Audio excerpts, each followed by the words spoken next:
Samsung brings more color options to their Galaxy Note 3 lineup. There are some good and bad news coming from HTC, and beware Nexus smartphones, as apparently they are a target of a hack.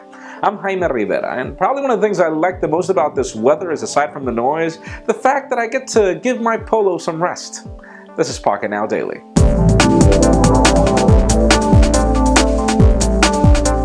Let's start today off with some official news, as Samsung is offering more color options to their Galaxy Note 3. You can now get a golden trim for the phone if you don't want the metallic silver one that's already available, and aside from that, you can also get the phone in full red. Now, what's even more interesting is the fact that the phone is not being announced anywhere else but Argentina. Now, we can't really understand why that's happening. It's probably being leaked early or something, but we'll most likely get this very soon. We just don't know the dates.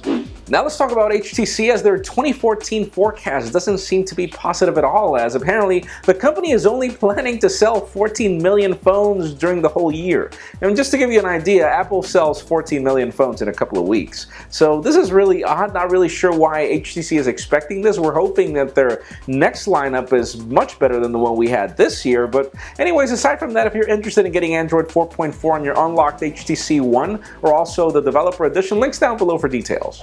Now let's talk about Google's Nexus smartphones, and I'm talking about all the smartphones in the lineup that are current, because apparently they're now subject to a hack, just like you had in the past with the iPhones that were subject to SMS hacks that would reset your phone and also block it or lock it.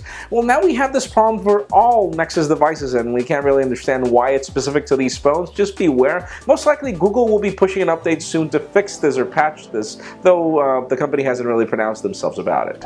Now let's talk about Microsoft and their plans for a successor to Steve Ballmer, as the company has not called me yet, but I'm still waiting for them to do so. But even more interesting is the fact that Stephen-elop is being heard less and less in these new rumors coming from more trusted sources. Apparently they still keep talking about Alan Mulally from Ford. And it's funny because Ford again pronounced themselves, saying that Alan Mulally is not interested, that he's staying in Ford. And we've got some other names in the links in the description, but it's interesting. I wish that they would say that Bill Gates is coming back at least for a year. At least for 1 year, just to bring the company back, but anyways.